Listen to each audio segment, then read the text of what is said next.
A paz do Senhor, irmãos, que bom nós estarmos juntos mais uma vez. Eu sou o pastor Emerson e é muito bom ter você aqui conosco na nossa escola bíblica online, aonde todo professor também é um aluno e nós estamos aqui, eu aprendendo com você, você aprendendo comigo, e nós estamos desenvolvendo a nossa revista do primeiro trimestre de 2021, que tem por título A Supremacia das Escrituras, a inspirada, inerrante e infalível Palavra de Deus.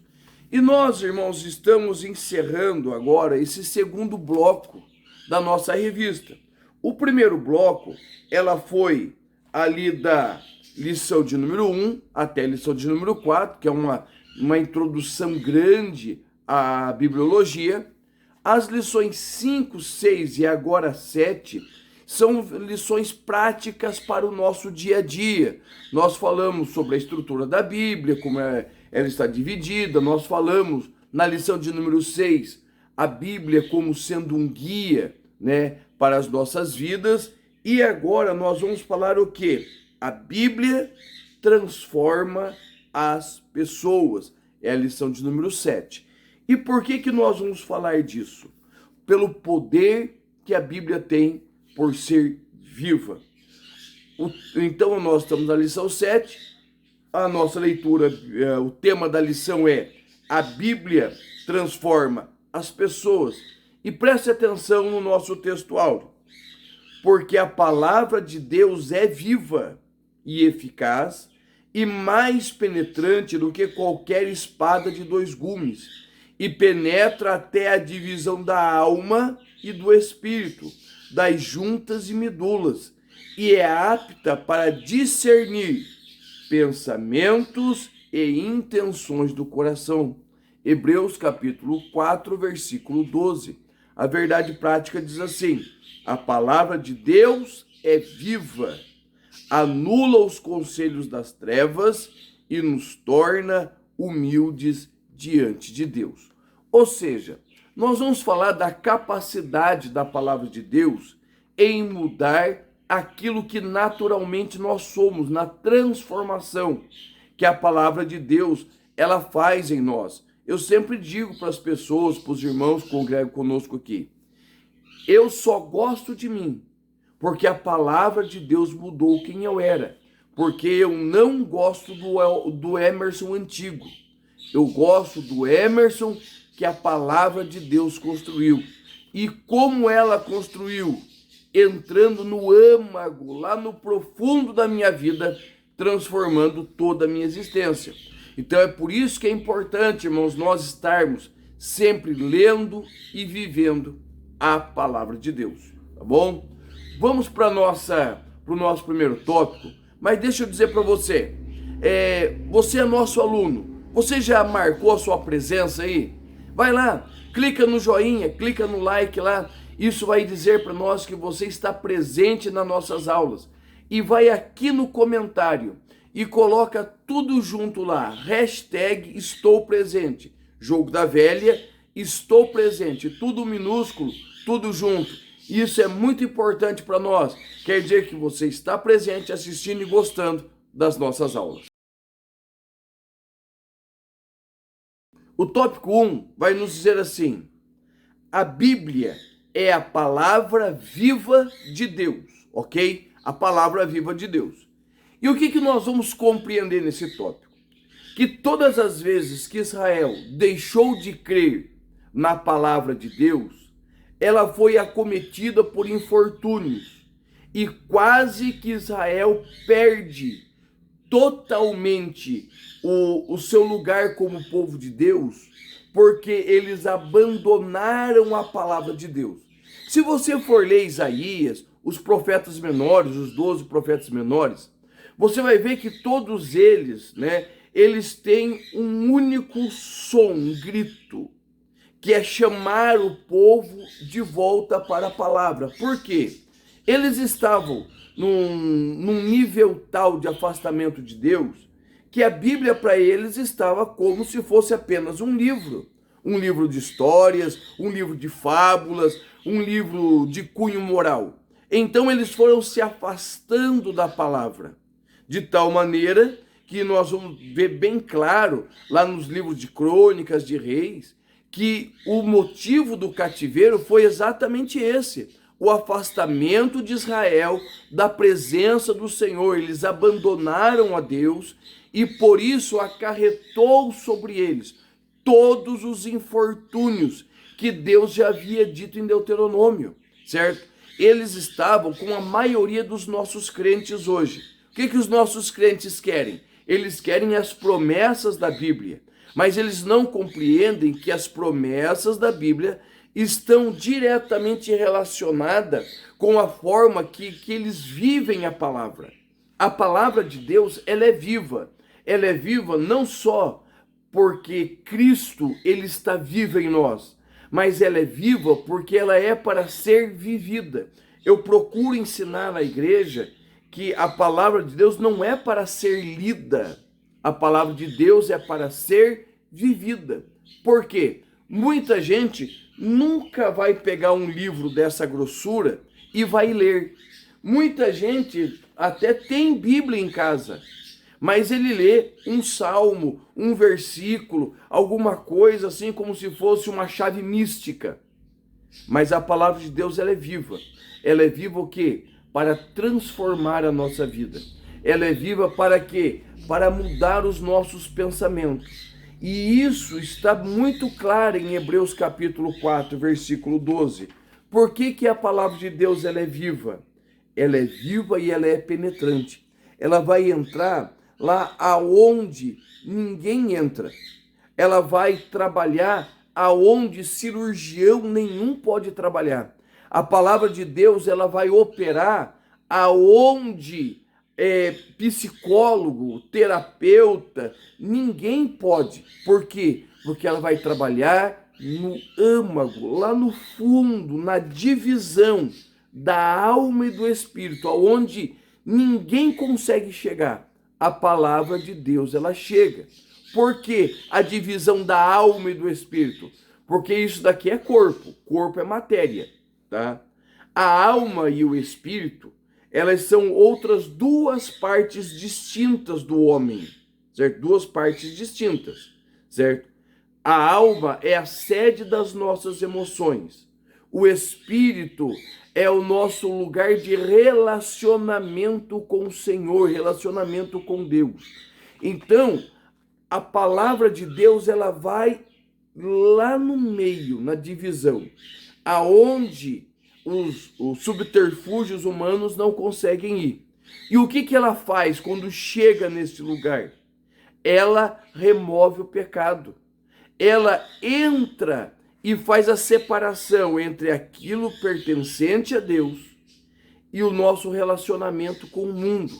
E ela vai tirando de nós aquilo que não agrada ao Senhor. Ou seja, nós começamos a viver de uma forma que o Senhor seja glorificado em nós e a nossa vida seja transformada e seja mudada à semelhança do Filho de Deus.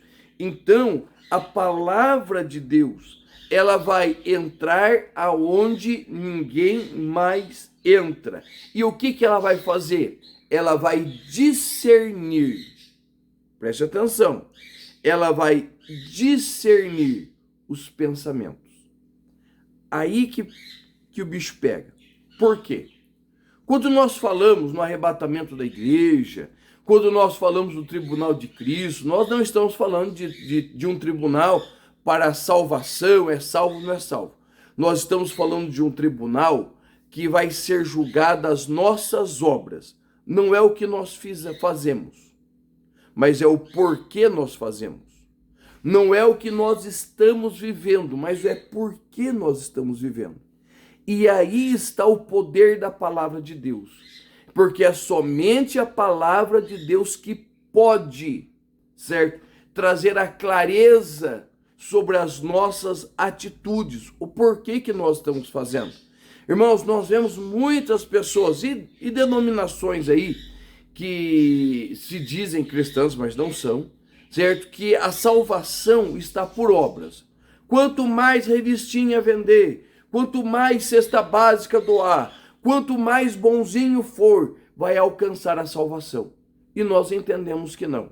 Nós entendemos que a salvação é dada pela graça de Cristo. É um favor imerecido, que a nossa fé é ativada pelo Espírito Santo para crermos e vivermos esta vida transformada. E assim o Espírito Santo vai trabalhando em todas as áreas da nossa vida, em todos os aspectos da nossa vida, nos levando a esta transformação e esta salvação. A palavra de Deus é a ferramenta que o Senhor Deus, ele usa, é ele que usa esta ferramenta. Nós lemos a palavra, nós pregamos a palavra, mas é o Senhor que usa a sua palavra para fazer o quê? Para transformar as nossas vidas, entrar aonde ninguém consegue entrar, tá? Veja bem, como que pode uma pessoa mudar de vida?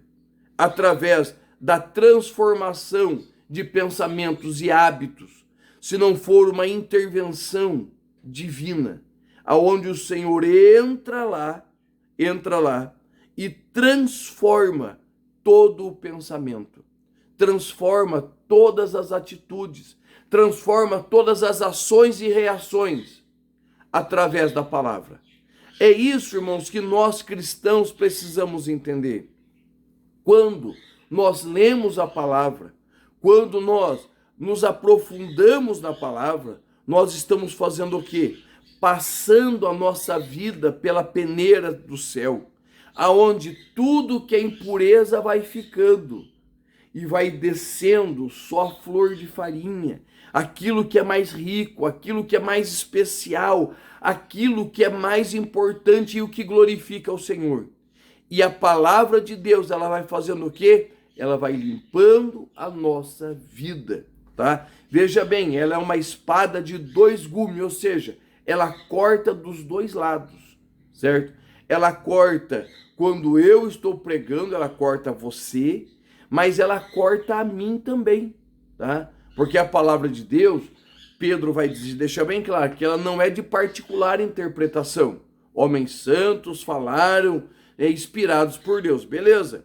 Mas quando nós estamos pregando, estes homens santos somos nós, que estamos sendo usados pelo Senhor e usando a palavra do Senhor para quê? Para trazer mudança, transformação em pensamentos e atitudes.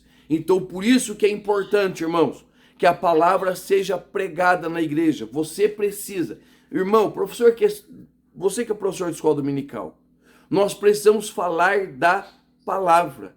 Testemunhos são bons, dinâmica é bom, tudo é bom, né? E nós precisamos, eu aconselho você a usar dinâmicas, brincadeiras, data show, usa tudo, mas usa a palavra. Leva a Bíblia para a escola dominical, leva a Bíblia para os teus alunos, deixe teus alunos ver você com a Bíblia na mão. Isso é muito importante. Por quê? Porque é esta palavra que transforma as nossas vidas, porque ela é viva, certo? A palavra de Deus, ela é viva. Ela é viva no sentido que ela continua se renovando, certo? Ela não como as pessoas estão dizendo, atualizada para o contexto de determinados grupos, não. Ela se renova, certo? O que era pecado continua sendo pecado. O que o Senhor prometeu continua prometido. Ela se renova como? Conforme o tempo vai passando, ela se torna nova para aquela geração. Aquela geração pode ler um texto de 4.000 anos e ficar feliz, porque Deus está falando com ela, porque ela é viva e ela gera vida. No segundo tópico da nossa lição, o título é assim: a Bíblia anula os conselhos do mundo. E é muito importante, quando nós formos focar nessa lição, meu amigo professor, que você olhe para a lição e mostre para os seus alunos o quanto de distorções da Bíblia tem, certo? Quantas distorções. nós estamos vendo. E quando nós vamos comparar essas distorções à luz da Bíblia, elas não se sustentam, tá? Elas não se sustentam. Nós temos ouvido muitas coisas, heresias que estão sendo criadas, certo? Versículos para defender pontos de vista humanos e humanistas. E a palavra de Deus, ela se levanta, certo? Sobre todos esses pontos de vista e vai desconstruindo cada um deles. Por isso é importante que eu e você tenhamos esta compreensão, né? Que a palavra de Deus, ela por si só, ela é poderosa, tá? Eu costumo dizer que nós não precisamos debater contra os hereges. Nós precisamos viver biblicamente, tá? Quando você olha, por exemplo, nós temos aí uma série de distorções. Eu já falei agora de pouco a respeito das obras. Para um determinado segmento, o fazer as obras são necessárias, certo? Necessárias para a salvação, necessárias para herdar o reino dos céus, necessária para ter uma vida com Deus, para ter uma ascendência mais virtuosa. Nós, cristãos sinceros, cristãos bíblicos, nós defendemos sim a necessidade das boas obras. Nós defendemos sim que todo cristão precisa se esmerar em boas obras. Mas as obras, elas acompanham a salvação. As obras são frutos da salvação. Elas não são a salvação em si. Outras denominações, certo? Outros vertentes do cristianismo, eles vão utilizar um segundo livro como sendo inspirado. Eles vão usar costumes e rituais que vêm de ancestrais, antepassados, para alcançar a salvação ou o favor de Deus. Nós, quando olhamos para a Bíblia Sagrada, nós compreendemos que a salvação é somente através de Cristo. Se você colocar Cristo mais um outro livro, Cristo mais uma obra, Cristo mais alguma exigência, isso já não é salvação. A salvação é somente por Cristo. E é isso que nós precisamos compreender, que quando nós vamos para a palavra de Deus, a palavra vai desmascarando e descortinando todas estas falácias, tá? A palavra de Deus, ela é suficiente. Irmãos, como eu já disse em outros vídeos, eu tenho todos esses livros aqui atrás. Tem todos, tem mais livros espalhados aqui na minha direita, e embaixo na minha outra sala. Eu tenho livros espalhados por tudo quanto é canto. Mas todos os livros que eu tenho, eles não são nada se eu não utilizar esse daqui. Esse daqui é o meu objetivo final. É chegar neste livro, é olhar esse livro. Tudo que eu tenho aqui atrás, tudo que eu tenho espalhado, ele simplesmente serve para, às vezes, esclarecer alguma coisa do meu livro principal, que é a Bíblia. Porque cada um desses escritores, né, a maioria são pentecostais, tem uma linha de pensamento parecida, mas eles têm suas divergências. E quando eu vou para a palavra de Deus, a palavra de Deus, ela tira de mim todas as dúvidas. E ela vai fazer o quê? A Bíblia vai desconstruir pensamentos errados. Por exemplo, nós estamos hoje num tempo de relativismo, onde tudo é relativo. O que é pecado para mim não é para você, o que você gosta eu não gosto. Eu não posso brigar com você e falar, não, você está errado. Ah, não, é a tua forma de pensar. Quando nós vamos para a Bíblia, nós vamos ver nos seus 66 livros uma única forma de pensar. Mas isso daí é totalitarismo. Não, isso daí você está subjugando. Nós não estamos subjugando ninguém. Isso não é totalitarismo, certo? Isso é somente um padrão bíblico. Nós pautamos a nossa vida por padrões bíblicos, porque hoje o que acontece? Cada um cria um padrão para si e interpreta a Bíblia através desse padrão. Nós não. nós interpretamos a Bíblia pela Bíblia. Se eu quiser, eu posso, por exemplo, usar a Bíblia e deixar bem claro que Deus não existe, né? Eu posso ir para a palavra de Deus e deixar muito claro que o pecado, ele é aceito. Mas isso seria o quê? Seria forçar a Bíblia a dizer o que ela não diz. Versículos isolados, contextos isolados, tá? Certa vez eu ouvi um pastor, lógico, ele estava fazendo isso a cunho de explicação, ele provou até que o diabo pode ser salvo pela Bíblia. Lógico, ele não estava asseverando isso, ele estava dando um exemplo como eu estou dando para você, que muitas vezes as pessoas, para defender o seu erro, o seu pecado, os seus maus caminhos, eles vão usar a própria palavra de Deus para trazer as distorções. Mas quando nós vamos, irmãos, para a palavra de uma leitura simples, sincera, em oração, crendo e buscando a iluminação do Espírito Santo, ele vai abrindo as nossas mentes e nós vamos compreendendo a verdade da palavra de Deus e nós vamos podendo pregar e explicar esta verdade para todos aqueles que estão nos ouvindo.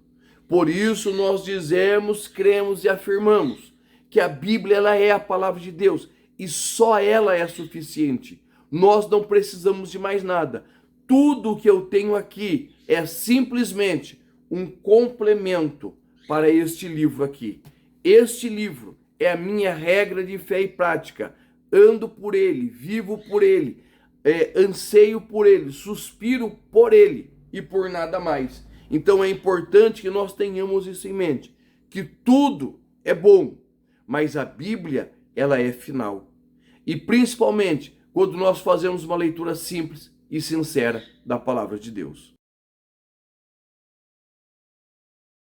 E o nosso último tópico, ele vai dizer assim: a Bíblia nos torna humildes. Preste atenção, a ideia de humildade da Bíblia. A humildade da Bíblia não é você andar desmanzelado, roupa rasgada, certo? Andar com aquela carinha baixa assim, aquela carinha de coitadinho, não. Biblicamente, ser humilde é ter um coração quebrantado, coração manso, ter uma vida mansa. Isso é a ideia de humildade. Porque, irmãos, nessa caminhada de mais de 2 décadas já como pastor, eu já ouvi muitas pessoas que eram tidas como super humildes. Mas dos primeiros problemas elas mostravam as garras. Por quê? Porque eles vestiam-se de forma humilde, mas não tinham humildade no coração. A humildade, ela fala para nós de um sentimento de mansidão, temperança, domínio próprio. Está falando aí de uma vida pautada pela palavra de Deus. Isso é humildade dentro da Bíblia. E o Senhor, ele odeia a soberba, a arrogância, tá? Por quê? Porque esse foi o motivo da primeira rebelião contra ele. Isaías capítulo 14, Ezequiel 28, Jeremias 28, nós vamos ver o que é a queda de Satanás. E qual foi o problema dele? Ele não se contentou com aquilo que tinha, e ele se ensoberbeceu, querendo chegar à altura de Deus. E isso trouxe sobre ele queda. E junto com ele, 1/3 de pessoas insatisfeitas, rebeldes dentro de si, os anjos que o acompanharam. E isso trouxe sobre a humanidade, certo? Os efeitos do pecado. Porque, veja bem, quando a serpente chega diante de Eva e lhe oferece a possibilidade, não a maçã, mas a possibilidade de ser igual a Deus, Eva e depois seu marido Adão não pensam 2 vezes. Por quê? Porque eles olharam a posição de Deus, eles viam onde Deus estava e eles queriam estar lá. Não se satisfizeram com o que eles tinham, Porque a proposta da serpente é essa: quando vocês comerem, serão semelhantes ao Altíssimo. Quando nós compreendemos o princípio de humildade, nós compreendemos que cada um tem um lugar determinado, tá? Cada um. Irmão, ser bem sincero, eu tenho um sonho de ser pastor presidente. Eu acho que todo obreiro tem esse sonho. Mas eu sou muito feliz, é sonho, mas eu sou muito feliz de fazer o que faço e estar onde eu estou. Se um dia o Senhor quiser, amém. Trabalho para isso, me preparo, estudo, certo? Já tenho faculdade, estou fazendo outra, toda uma preparação. Mas eu sou grato a Deus da onde Ele me tirou. Eu não era para estar aqui. Irmãos, o meu destino era o inferno, é isso que eu merecia. Mas o que o Senhor fez? O Senhor me tirou do inferno, salvou a minha alma, perdoou os meus pecados, transformou a minha existência e me deu a oportunidade de estar aqui falando com você da palavra dele, servindo a Deus, servindo a igreja, tá? Eu tenho, irmãos, uma posição que para mim é de extrema honra, de poder servir o corpo de Cristo. Então, a humildade, ela é o quê? Ela é o significado de uma verdadeira presença de Deus nas nossas vidas, tá? Eu conheço muito pastor arrogante, muito pastor soberbo. Eu conheço homens assim, que não eram nada, alcançaram uma determinada posição eclesiástica e hoje acham que eu sou mais do que todo mundo, tá? Só vou contar uma história do meu pastor para vocês, que é um homem de Deus. Certa vez nós estávamos trabalhando na construção, porque pastor aqui no Campo de Castro trabalha em construção tranquilamente. E nós estávamos fazendo a ligação de esgoto do prédio novo que nós construímos, um belo prédio de 3 andares, com a ligação do prédio antigo, onde tem a igreja, as salas, tá. E o que acontece? Estava lá dentro da valeta o meu pastor Edson Polini, eu e o pastor Juarez. Nós 3 estávamos lá dentro. E está o pastor Natal também. E o pastor Natal foi fazer uma visita. O pastor mandou, então tomou banho, ficou cheirosinho. Terminou a visita, ele voltou ali, mas não tinha se trocado para terminar o serviço. E tava todo mundo tem. Meu pastor tem um olho bem azul. Tava nós 3 lá dentro e o pastor Natal pro lado de cima da valeta com roupinha de pastor, né, terninho e tudo, porque ele tinha de fazer uma visita no hospital. Chegou um irmão com um outro irmão que estava nos visitando e ele apresentando a igreja que nós estávamos fazendo, a construção, e falou assim: olha, e esse daqui é o nosso pastor presidente. Quando o irmão olhou toda aquela cena, 3 irmãos dentro de uma valeta cheia de sujeira, esterco, e um outro tudo limpinho. Para quem que ele estendeu a mão? Estendeu a mão para o pastor Natal. Tá? Estendeu a mão para o pastor Natal. E o irmão que era da nossa igreja, ele levou a visita lá, ficou chateado, porque o nosso pastor estava lá dentro. Tá? E o nosso pastor faz isso, ele nos ensina a ser assim. A nossa posição em Cristo, ela está onde? Está em sermos humildes e vivermos em humildade. Se você foi chamado para ser pastor, amém. Mas você também foi chamado para limpar a fossa. Eu faço isso, todos nós podemos fazer isso. Você foi chamado para ser pregador, para ser grande, beleza, sem problema. Mas você também precisa se colocar em humildade, se colocar numa posição que você possa atender todo mundo, conversar da mesma forma que você conversa com o teu presidente, conversar com o zelador da igreja, tá? Isto sim é humildade e é isto que Cristo nos ensina. Quando ele lava os pés dos discípulos, quando ele deixa a sua glória para estar conosco, ele nos ensina que o maior não é o que está no pedestal, mas é aquele que tem um coração que serve a todos os instantes. Então, aprenda com a palavra de Deus. Permita que a palavra transforme a tua vida. Mude a tua estrutura. Permita que a palavra de Deus te faça ser alguém semelhante a Cristo. Tá bom? Deus te abençoe. Nós estamos encerrando. E na semana que vem, nós estamos juntos de novo na lição de número 8, dizendo que a lei e os evangelhos revelam a Jesus. Deus te abençoe, em nome do Senhor.